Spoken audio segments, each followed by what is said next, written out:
खास करून मी सर्व विजय चौगुले साहेब आणि विजय नाटा आणि पूर्ण टीमचं मनापासून कौतुक करतो की या शॉर्ट टाईममध्ये ही मीटिंग लावली। कालच सन्माननीय आमचे नेते महाराष्ट्राचे मुख्यमंत्री एकनाथ शिंदे साहेबांनी या लोकसभेमध्ये नरेश म्हस्के साहेबांना आदेश दिल्याप्रमाणे ठाणे शहराची आपण मीटिंग केल्यानंतर आज विजय चौगुले साहेबांनी आणि नाटा साहेबांनी नवी मुंबईमध्ये लागली। खास करून या मीटिंगचा अर्थ असा आहे की हे लोकसभेचं बिगुल वाचलेलं आहे, लोकसभेची आचारसंहिता चालू झालेली आहे। येत्या 20 मेला आपलं इलेक्शन आहे। इलेक्शनच्या माध्यमातून उमेदवार कोण आहे विजय चौगुले साहेबांनी सांगितलं, उमेदवार कोण असावा।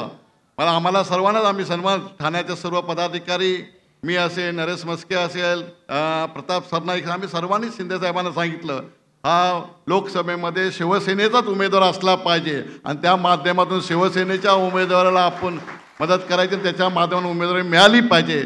या माध्यमातून सन्माननीय मुख्यमंत्री पण प्रयत्न करतायत आणि त्याच्यामधून मुख्यमंत्री नक्कीच सफल होतील असं आम्हाला अपेक्षा आहे। त्या माध्यमातून आपण कामाला लागायचं आहे। सन्माननीय आजच्या मीटिंगच्या माध्यमातून आपण काम करत असताना आपण नवी मुंबईमध्ये बरेच कामं करत असतो। सन्माननीय आत्ताच मला समजलं की 111 नगरसेवक या नवी मुंबई महापालिकेमध्ये आहेत, त्याच्यामध्ये 32 नगरसेवक आपल्याकडे आहेत आणि 32 नगरसेवकांना बाकीच्या विभागामध्ये आपल्याला कसं काम करायचं आहे या माध्यमातून नरेश म्हस्केजी असतील, विजय नाटा साहेब असतील, केसरकर साहेब आपल्याला सांगतीलच। प्रत्येक विभागामध्ये आपला नगरसेवक म्हणून आपल्याला काम करायचं असेल त्या माध्यमातून काम केलं पाहिजे। इलेक्शन जरी 50-48 दिवसावरती जरी असलं तर 48 दिवस कधी जातील हे आपल्याला समजणार नाही। या माध्यमातून आजपासूनच आपल्याला सुरुवात करायची आहे की आपला उमेदवार हा धनुष्यबाणवरतीच असणार आहे। या माध्यमातून आपण सगळ्यांसमोर जायचं आहे। 22 महिन्यामध्ये सन्माननीय महाराष्ट्राचे मुख्यमंत्री असतील, एकनाथ शिंदे साहेब असतील, देवेंद्र फडणवीस असतील किंवा अजित पवार साहेब असतील आणि आमच्या मंत्रिमंडळाने जी कामं केली आहेत ती लोकांपर्यंत पोहोचवायची आपल्याला।